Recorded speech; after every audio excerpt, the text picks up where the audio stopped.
네, 안녕하세요.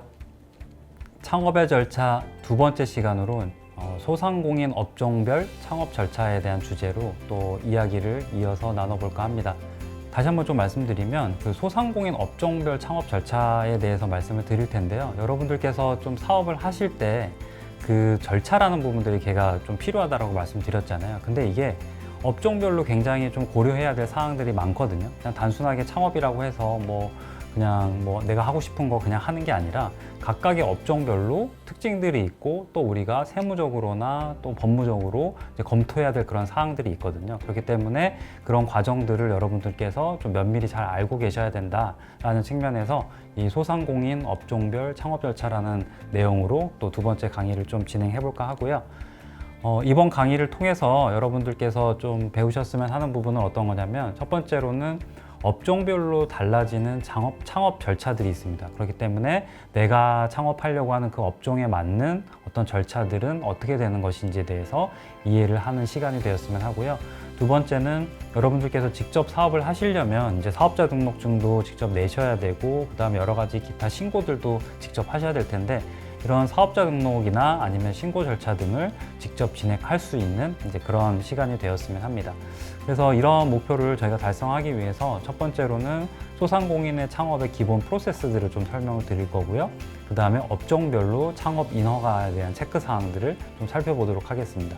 그리고 마지막으로는 이제 창업 시 우리가 유의해야 될 항목들, 이제 그런 부분들에 대해서 추가적으로 설명을 드리도록 하겠습니다. 전반적으로 이 소상공인 업종별 창업 절차는요, 크게 이제 두 가지 내용들을 좀 다루게 될 텐데요. 업종별 창업 절차, 그 다음에 창업 시 유의사항, 이 두 가지를 큰 주제로 좀 다뤄볼 거고요.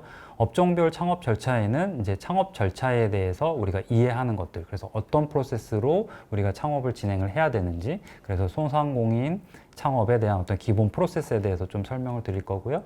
두 번째는 앞서서 말씀드렸던 것처럼 그 업종별로 여러 가지 그 확인하고 체크해야 될 사항들이 다 다릅니다. 그렇기 때문에 제가 한 몇 가지 예시를 들어서 그 업종별 인허가 체크 사항들을 말씀드릴 거고, 그래서 이 강의를 통해서 또 이제 제가 그 보실 수 있는 그 URL을 알려드릴 텐데요. 그 URL을 들어가셔가지고 나는 어떤 업종에 해당되고 어떤 사항들을 체크해야 되는지를 좀 한번 살펴보는 그런 시간이 되었으면 합니다.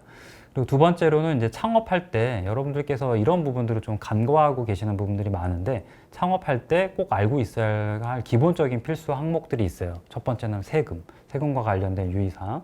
그 다음에 여러분들께서도 직원을 고용하시게 될 텐데 그런 노무와 고용과 관련된 유의사항. 그 다음에 처음에 이제 계약을 할 때 임대차 계약과 관련된 유의사항. 그 다음에 기타 이제 개인적으로 생각하는 그런 유의사항들에 대해서 강의를 통해서 말씀드리겠습니다. 자, 그러면 이제 첫 번째 창업 절차에 대해서 이해하기라는 주제로 여러분들과 좀 이야기를 나눠볼까 하는데요. 저도 이제 한 3번의 창업 경험을 갖고 있었거든요. 근데 한 3번 정도 창업을 해보니까 이제 그 프로세스들이 몸에 익혔는데, 처음에 창업할 때는 너무 막연한 거예요. 내가 진짜 어디서부터 뭘 어떻게 시작해야 될지도 모르겠고, 그 다음에 행정적인 부분들로 들어가면은 사실 더 어려워지죠. 그러니까 머릿속에 무언가 창업에 대한 아이템은 있는데 이 행정적인 부분들에 대한 이해도가 없고 또 그런 것들에 대해서 머릿속에 순서가 잡혀 있지 않으니까 이게 되게 굉장히 막연하고, 그거 생각하고 고민하는데 또 막 몇 달을 저희가 시간을 쓰게 되죠. 그래서 이 시간은 기본적으로 창업을 하기 위해서 어떤 프로세스로 진행되는지를 여러분들께서 알고 계시면 지금 내가 이 단계에서는 이걸 준비하면 되는구나, 그 다음에 다음 단계에는 뭘 준비하면 되는구나, 그렇게 생각해 주시면 좀 더 쉬울 것 같고요. 첫 번째, 그 3단계로 나눠볼 수 있을 것 같은데, 첫 번째는 사전 준비 단계가 반드시 필요하겠죠. 사전 준비 단계라고 하면은 이후 강의에서 제가 아이템과 관련된 부분들은 더 구체적으로 말씀드리긴 하겠지만, 첫 번째는 이제 아이템을 선정하는 과정이 필요하겠죠. 예를 들면은 나는 어떤 부분에서 좀 더 그 적성이 맞는지, 혹은 어떤 사업이 사업성이 있는지, 그 다음에 내가 가진 어떤 예산은 어느 정도 규모인지, 그 예산의 규모에 따라서 사업이 달라질 수 있으니까요. 그 다음에 점포를 물색하는 과정, 그 다음에 임대차 계약하는 과정, 이런 부분들이 어떻게 보면 사업을 시작하기 전에 아이템 선정의 과정에서 우리가 반드시 체크해야 될 사항이라고 생각을 해보시면 될 것 같고요. 그 다음에 두 번째는 이제 업종 및 세부 업종을 결정해야 돼요. 그래서 이 업종 및 세부 업종이라고 하면은 뭐 음식점업, 뭐 도소매업, 여러 가지 이런 것들을 사업자 등록증에다 기재를 하게 되실 텐데, 이제 그런 것들을 초반에 그 분류하는 작업이라고 생각을 하시면 될 것 같고, 이 업종과 세부 업종에 따라서 또 우리가 그 지켜야 될 어떤 의무 사항들이라든지 어떤 세무적이나 법무적인 약간 그런 사항들이 조금씩 다 다르거든요. 그렇기 때문에 이 업종 및 그 세부 업종을 결정하는 부분들이 사전 준비 단계에서 필요할 거고요. 이런 것들을 결정하게 되면 이제 업종 코드나 세부 업종이 나오게 되고 의무 사항들을 이제 확인하시는 그런 과정을 거치시게 됩니다. 그리고 세 번째로는 이제 인허가 구분에 대한 확인이 있는데요. 인허가 구분이라고 하면 이제 여러분들께서 조금 공부를 하셔야 되는데, 내가 창업하려고 하는 그 아이템, 그거에 따라서 이게 등록 업종인지 아니면 자유신고 업종이 뭐 자유 업종인지 지정 업종인지 허가 업종인지 면허 업종인지가 다 다르다는 거죠. 그래서 이거는 뒤에서 예시로 한번 좀 구체적으로 설명드릴 텐데요. 아무튼 그래서 사전 준비 단계에서는 이런 부분들을 우리가 다 정의하고 정리해야 된다. 이제 기본 사항들을 체크해야 된다라는 거고요. 그다음에 이런 것들이 완료가 됐다라고 하면은 두 번째로는 사업을 하기 위해서는 인허가 신청 등이 반드시 필요하겠죠. 그래서 인허가를 하려면 신청기관은 이제 관할 시, 군, 구청에 방문을 하셔가지고 내 사업이 인허가가 필요한 어떤 사업이라고 하면은 이런 신청 과정들을 거치시면 되고요. 그래서 이런 사전에 확인해야 될 사항들이 있어요. 예를 들면 뭐 구비 서류라든지 준비해야 될 서류라든지 이제 이런 것들을 체크하셔서 서류들을 준비하시는 과정을 거치게 되고, 마지막으로는 제가 앞에서도 말씀드렸지만 이제 업종별 인허가 사항들을 체크하셔야 돼요. 그래서 뭐 영업 등록을 하거나 영업 신고를 하기 위해서, 혹은 뭐 이게 또 해당이 없는 업종도 있거든요. 그래서 내 업종이 이런 것들에 해당하는지, 영업 등록이 필요한 업종인지 영업 신고가 필요한 업종인지, 내가 창업하려고 하는 거는 이런 것들이 해당이 없는지 등을 확인을 하셔서 접수하고 등록을 하시면 됩니다. 그리고 마지막으로 세 번째는 이제 사업자 등록 단계인데요. 사업자 등록은 상대적으로 앞에 두 개의 준비가 다 되셨다고 하면은 사실 굉장히 쉬워요. 그래서 관할 세무서에 방문하셔가지고 사업자 등록증 낼게요라고 하면은 안내를 받으실 수도 있고요. 아니면 요즘에는 이제 홈택스 들어가셔도 사업자나 이런 것들을 온라인 상으로도 할 수 있기 때문에 이런 데서 충분히 하실 수 있을 것 같고, 그다음에 이런 사업자 등록을 하기 위해서는 또 준비해야 될 것들이 있죠. 뭐 사업 등록 신청서라든지 영업 등록증 사본이라든지 뭐 임대차 계약서라든지 아니면 신분증 도장, 이런 것들이 필요한데, 이런 것들을 준비하셔서 이제 사업자 등록 자체 단계를 진행을 하시면 될 것 같습니다. 그래서 이 과정에서도 이제 관할 세무서에 한번 방문을 하시게 된다면 뭐 어떤 서류들이 이제 구비 서류들이 필요한지를 사전에 한번 확인해 보시고, 그다음에 또 업종별로 이제 현장 조사가 필요한 그런 업종들도 있어요. 그러면은 이제 관할 어떤 시청이나 뭐 구청에서 이제 방문 조사나 이런 것들을 진행을 하겠죠. 그래서 이제 이런 과정을 거치시고 나면은 등록증을 수령하시게 됩니다. 이렇게 되면은 이제 여러분들께서는 이제 기본적인 게 끝나신 거예요. 기본적인 사업을 할 수 있는 기본 준비가 끝나신 거고, 그래서 주요하게 여러분들께서 그냥 대표적으로 많이 창업하시는 그런 업종별로 한 몇 가지, 한 4개 정도만 사례를 들어서 좀 말씀드리도록 하겠습니다. 이 내용들은요, 밑에 보시면은 제가 이 강의에서 말씀드리는 자료들은 밑에 출처를 제가 표기를 하는데, 좀 더 구체적인 내용들은 이 밑에 출처를 한번 들어가서 보시면 훨씬 더 다양한 사례들을 보실 수 있으니까 참고하시면 좋을 것 같고요. 그래서 첫 번째로 만약에 내가 음식점을 창업하려고 한다, 일반 음식점을 창업하려고 한다고 하면 이제 그것도 정해야 돼요. 그냥 일반 음식점이라고 끝나는 게 아니라 세부 업종이라는 게 있죠. 그래서 내가 한식을 할 건지 중식을 할 건지 일식을 할 건지 서양식을 할 건지에 따라서 이 세부 업종에 대한 코드들이 또 다시 분류가 되게 돼요. 그래서 이런 것들을 여러분들께서 정해야 되는 거고요. 그 다음에 일반 음식점 같은 경우는 인허가 구분에서 신고 업종에 해당합니다. 그래서 신고만 하면 이 사업을 할 수 있다는 거죠. 그러면 오케이, 나는 이제 한식을 할 거고 일반 음식점 뭐 이렇게 되는구나. 그래서 나는 이제 신고를 해야겠다라고 하면은 이제 관할 시군구청에서 여러 가지 이제 준비들을 하셔야 될 텐데요. 첫 번째로는 예비 창업자 같은 경우는 여러분들께서 이제 점포를 물색하거나 임대차 계약을 하시는 거, 그 다음에 영업장 입지나 시설 기준들을 확인하는 거, 이제 그런 부분들이 필요하겠고요. 필요에 의해서는 구청이나 민원24에서 건축물 관리대장을 발급해서 이런 것들을 전체적으로 확인한다든지, 아니면 내가 임대하려고 하는 그 사업지가 그 어떤 건축물 용도가 어떤 걸로 허가가 나 있는지, 이제 이런 부분들을 좀 살펴야 되는 거고요. 그 다음에 음식점 같은 경우는 의무교육이라는 게 필수적으로 있어요. 그래서 식품위생교육이라든지, 그 다음에 이제 이런 것들을 계속해서 정기적으로 받으셔야 되는 부분들이 있고, 그 그다음에 뭐 화재 배상에 대한 책임 이런 것들을 의무 가입을 하셔야 되는 부분들이 있습니다. 그래서 이런 것들을 사전 준비하셨다라고 하면은 이제 관할 시군구청에 가서 영업 신고를 하시면 되는데요. 영업 신고 같은 경우는 이제 식품 관련 영업 신고서를 작성하시고 그다음에 위생교육을 꼭 수료하셔야 돼요.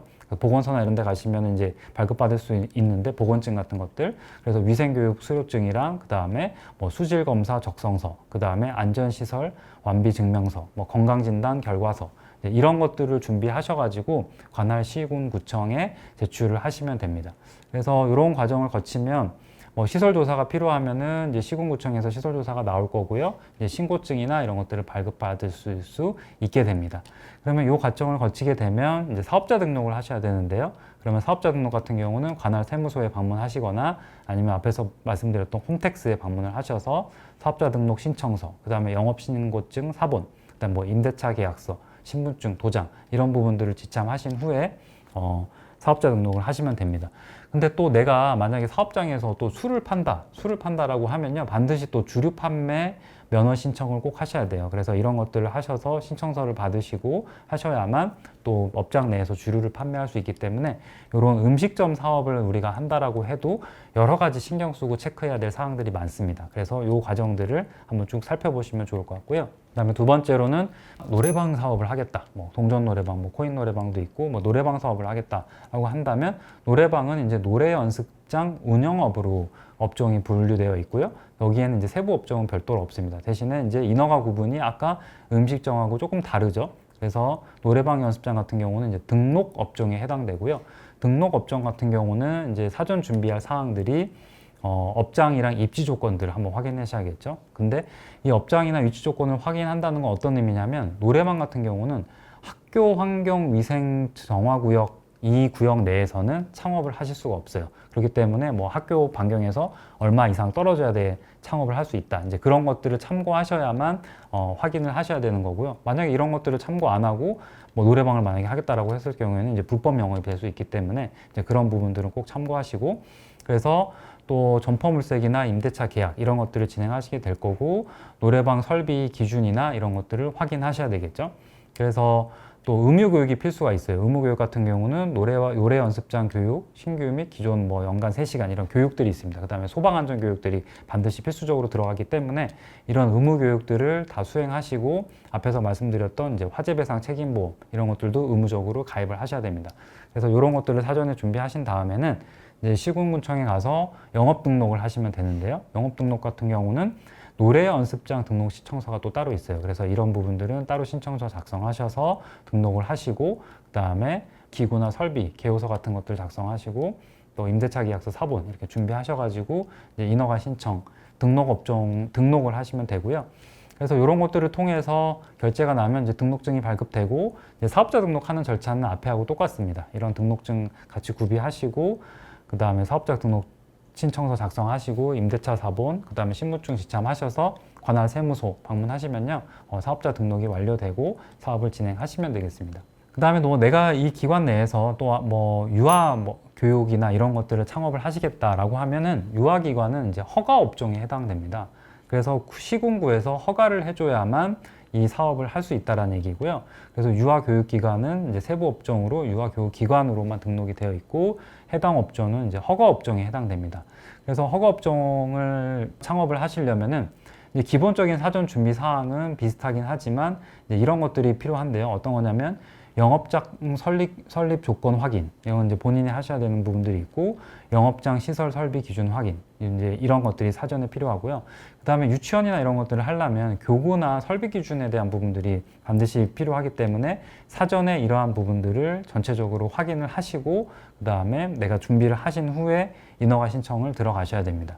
그러면 이런 분들이 준비됐다라고 한다면 이제 영업 허가를 진행을 하게 되겠죠. 그래서 설립인가 신청서를 작성하시게 되고, 그 다음에 이제 경비랑 유지 방법들, 어떻게 보면은 이제 유치원 업종이기 때문에 조금 더 까다롭게 보는 부분들이 조항이 더 많아졌죠. 허가 업종은 사실 일반 업종들 대비해서 우리가 좀 더 체크해야 될 사항이 많아요. 왜냐하면 이제 아시겠지만 당연히 아이들이 이 공간에서 교육을 하는 사업이니까 더 까다롭고 더 기준들이 확고해야만 또 우리 아이들한테 문제가 없을 거잖아요. 그렇기 때문에 시군구에서 이런 업종들을 더 많이 확인을 하는 거고요. 그래서 보시면 이제 여러 가지 뭐 새로운 것들이 많이 있을 거예요. 한번 좀 참고해 보시면 좋을 것 같고, 특이한 건 이제 이런 게 있죠. 신원 진술 계약서라든지 아니면 이런 부분들. 과연 이 창업을 하는 사람이 얼마나 믿을 만한 사람인지, 혹은 법적으로 문제가 있는 사람은 아닌지, 이런 부분들을 확인하는 부분들이 있고요. 뭐 마지막으로 이제 학교 설립 계획서 같은 것들이 추가적으로 작성이 돼야 됩니다. 그래서 이런 것들이 인허가가 시군구에서 나게 되면 이제 허가를 해주는 거죠. 그래, 너는 이제 유치원을 해도 돼 라고 이제 허가를 하게 되면 그때부터는 똑같이 사업자 등록을 진행하면서 사업을 영위하시면 되겠습니다.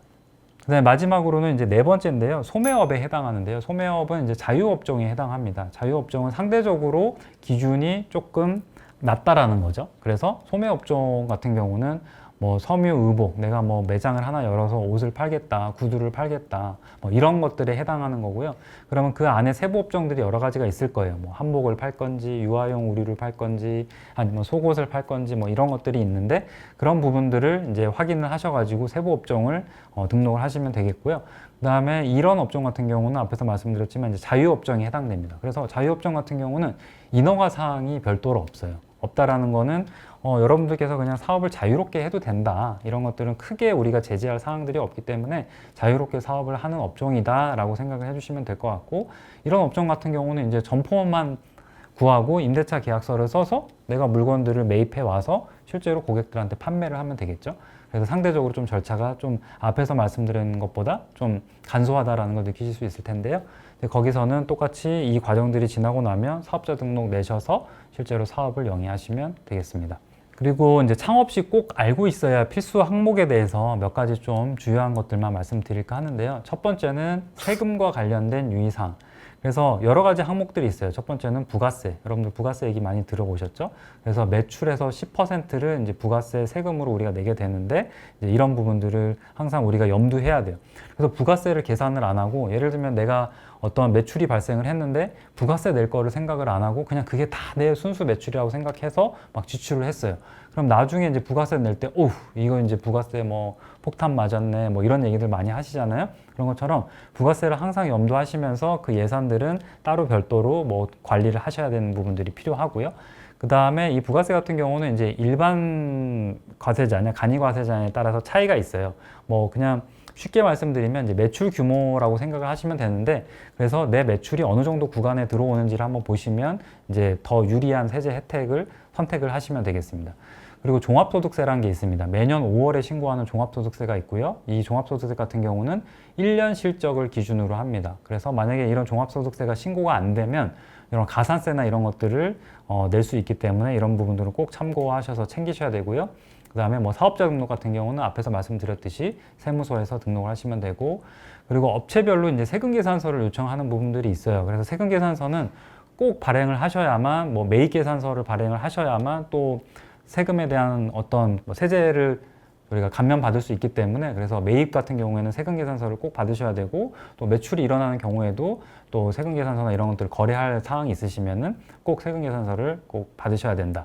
그래서 그런 것들이 결국에는 매입과 매출로 잡히는 거기 때문에 누락이 되면은 안 된다라는 걸 말씀드리고, 그 다음에 이런 간이과세자 요건 같은 경우는 앞에서도 잠깐 말씀드렸지만 부가적으로 설명드리면, 내가 이 매출이 한 연매출 한 8천만 원 이하일 것 같다라고 하면은 이제 간이과세자로 등록을 하셔도 되고, 또 내가 매출이 한 이게 넘어갈 것 같다라고 하면은 이제 중간에 변경을 하시면서 이제 그런 부분들을 한번 살펴보시면 좋겠다라는 부분이고요. 그래서 초기에는 어떤 간이과세자가 뭐 신청이 유리할 수도 있으나 이런 어떤 매입이나 매출 현황에 따라서 달라질 수 있으니까요. 이런 부분들은 세무사 통해서 상담을 한번 받아보시는 것을 추천드리고요. 그다음에 두 번째는 이제 노무와 고용 관련된 유의사항인데요. 아마 여러분들께서 이제 창업을 하시게 되면 직원을 쓰시게 되면 혼자 일을 하실 수도 있지만, 또 어떤 경우에는 이제 직원을 써서 같이 일을 해야 될 경우도 있잖아요. 그럴 경우에 반드시 체크해야 될 사항인데요. 첫 번째로는 이제 근로계약서를 작성하셔야 됩니다. 반드시 근로계약서를 꼭 서면으로 작성을 하셔야 되고요. 근로계약서를 작성하지 않으면 이제 과태료가 생길 수 있으니까요. 꼭 근로계약서 작성하시고, 근로계약서 안에는 이제 이런 내용들이 포함되셔야 됩니다. 그래서 주휴수당, 그래서 그래서 주 15시간 이상 근무가 할 경우에는 주 1일을 지급한다라는 어떤 근로계약서 안에 주휴수당에 대한 내용 포함하셔야 되고, 그 다음에 4대 보험 꼭 가입하셔야 되고, 그 다음에 1년 이상 근무자에게는 퇴직금이 반드시 나가야 됩니다. 그렇기 때문에 퇴직금에 대한 부분들도 꼭 고려를 하셔야 되고, 그 다음에 매년 갱신되는 최저임금이 어떻게 변화하는지, 그래서 최저임금 이하로 주면은 여러분들께서 또 그 제재를 당하실 수 있으니까요. 최저임금에 대한 부분들 꼭 살펴보시고요. 저는 여기서 여러분들이 좀 체크하셨으면 하는 부분들이 퇴직금을 잊고 있다가 나중에 목돈 나가는 경우가 많이 생겨요. 그렇기 때문에 내가 만약에 직원 4대 보험 가입되어 있는 직원분들이 1년 이상 만약에 일을 같이 하고 있다라고 한다면 퇴직금이라는 거는 월 급여가 퇴직 시에 한 번 더 나간다라고 생각하시면 개념이 쉽거든요. 그렇기 때문에 그 비용들은 항상 예비비로 갖고 계셔야만 갑자기 직원이 퇴사한다고 했을 때 퇴직금이 없어가지고 내가 그걸 못 주는 경우가 발생할 수 있기 때문에 꼭 염두하시면 좋겠다. 그리고 한 가지 팁을 드리면 4대 보험 미가입 시 직원이 노동청에 신고할 수 있어요. 그렇기 때문에 이런 부분들은 또 노무사와 상담을 하셔서 또 보시면 좋을 것 같고, 고용노동부 홈페이지를 꼭 참고해 보시면은 그 안에서 좋은 내용들 많이 참고하실 수 있을 것 같습니다. 그 다음에 세 번째로 임대차 계약과 관련돼서 유의해야 할 사항들 한 4가지 정도만 말씀드릴 텐데요. 권리금에 해당하는 부분인데, 권리금은 말 그대로 그 어떤 자리를 내가 권리를 주고 산다라는 거죠. 그래서 예를 들면 커피숍이 있는데 내가 커피숍 업종을 하고 싶어 라고 한다면 그 업종이 그 자리에서 사업을 했기 때문에 그 자리에 대한 권리를 이제 권리금을 요구할 수 있는 거고요. 그래서 그 권리금은 상권에 따라서 뭐 수백만 원, 수천만 원이 될 수도 있고요. 혹은 어떤 내가 처음 임대를 들어가는 그런 경우 같은 경우는 이제 권리금이 발생을 하지 않겠죠. 그런 경우에는 내가 오히려 사업을 잘 키워서 다른 사업주한테 권리금을 받고 나올 수도 있다. 라기 때문에 이제 권리금에 대한 항목도 여러분들께서 잘 알고 계시면 좋고요. 그 다음에 계약서 상에 들어가야 되는 계약 기간도 꼭 명시해서 잘 보시고, 그게 자동 연장이 되는지 안 되는지 이런 여부도 꼭 항상 확인하셔야 되고요. 그 다음에 건물 용도에 대한 확인도 필요합니다. 그래서 이게 정말 내가 사업을 하는 게 뭐 근린생활시설과 관련된 사업이라면 꼭 근린생활시설인지 확인을 하시고, 이게 만약에 시설이 허가가 난 게 아닌데 사용을 했을 경우에는 이게 뭔가 불법 용도로 이 공간들을 활용했다라고 해서 폐업을 할 수 있는 위험도 있으시기 때문에 꼭 건물 용도를 확인하셔야 되고, 그 다음에 이런 보증금에 대한 보호 측면, 그래서 상가 임대차 보호법이 적용되는지를 꼭 확인하셔야 되는 부분들이 임대차 계약 때 꼭 체크해야 될 사항입니다. 그래서 임대차 계약정에는 반드시 상가 건물 대장을 열람을 꼭 하셔야 되고요. 그래서 이런 불법 증축이나 이런 것들에 해당하는 사항들이 있는지를 확인하지 않으시면은 나중에 폐업 사유가 될 수 있기 때문에 이 임대차 계약서는 꼭 면밀히 확인하시길 바랍니다. 그리고 마지막으로 이제 기타 유의할 사항에 대해서 간략하게 말씀드리면, 뭐 내가 상호를 내려고 하는데 혹시나 이런 것들이 뭐 상표권에 저해가 되는지, 이제 그런 동일한 상호 같은 경우는 사용을 못 할 수 있으니까 이제 그런 부분들을 중복되는지를 확인해 보시고, 그다음에 사업자 통장, 예를 들면은 입금 통장과 이제 출금 통장 같은 것들을 분리하셔가지고, 그래서 그런 매출 관리나 매입 관리들을 잘 해주시면 좋을 것 같고요. 그 다음에 이제 현금 영수증 발급 같은 경우를 요구하는 사항들이 있기 때문에 현금 영수증을 발급을 요구할 경우에는 반드시 현금 영수증 발행을 해주셔야 되고요. 이런 미발급 시에는 신고 대상이 될 수 있기 때문에 그런 점들은 참고해 주시면 좋겠습니다. 그리고 제가 아까 앞에서도 말씀드렸지만, 이 뭔가 내가 만약에 식품을 판매한다라고 했을 때는 이 식품 제조와 관련된 인허가 사항들이 여러 가지가 있어요. 그렇기 때문에 그런 인허가 사항들은 꼭 사업 전에 확인을 하셔서 체크를 해보셔야 된다라고 말씀을 드릴 수 있을 것 같고요. 마지막으로 드리고 싶은 팁은 요 아래 한 3개의 홈페이지하고는 좀 친해지시면 좋을 것 같아요. 여러분들 사업하시면 항상 국세청에도 많이 들어가셔야 되고, 그 다음에 뭐 사업자 등록 정보나 세금 정보 같은 것들도 보실 수 있기 때문에 홈택스는 자주 들어가서 보시는 게 좋고, 그 다음에 고용노동부, 그 다음에 소상공인 시장진흥공단 이런 사이트들 들어가시면요, 뭐 정부 지원금이라든지 혹은 뭐 여러 가지 교육, 뭐 혜택 이런 것들을 잘 보실 수 있기 때문에 이 사이트는 면밀하게 들어가서 보시면서 정기적으로 내가 어떤 혜택들을 얻을 수 있지, 어떤 정보들을 얻을 수 있지 참고를 해보시면 좋을 것 같습니다. 네, 2강 마무리하겠습니다. 2강 마무리할 텐데요. 크게 이 강의를 통해서 여러분들 한 3가지 정도를 꼭 기억하셨으면 좋겠습니다. 창업은 기본적으로 준비 단계, 인허가 신청 단계, 사업자 단계, 사업자 등록 단계를 거치기 때문에 이 등록 단계를 머릿속에 인지를 하시면 훨씬 더 쉽게 사업을 순탄하게 진행을 하실 수 있다는 거 참고하셨으면 좋겠고요. 두 번째는 인허가 신청 시에는 내가 창업하는 업종과 세부 업종을 면밀하게 아셔야 돼요. 왜냐하면 아까도 말씀드렸듯이 여러 가지 제도적으로 그다음에 신고해야 될 허가를 받아야 될 그런 사항들이 있기 때문에 그런 부분들은 꼭 살펴서 준비를 하셨으면 좋겠고요. 마지막으로 창업 시 반드시 알아야 하는 세금, 그다음에 고용과 관련된 부분들, 임대차 계약 이런 관련 지식들은 사전에 꼭 숙지를 하셔가지고 나중에 피해보는 일 없으시게 그런 것들은 항상 기본적으로 공부하고 사업을 진행하셨으면 좋겠습니다. 네, 두 번째 강의는 여기까지 마치도록 하겠고요. 세 번째 강의에서 또 다른 창업의 절차와 관련된 이야기들 이어가도록 하겠습니다. 감사합니다.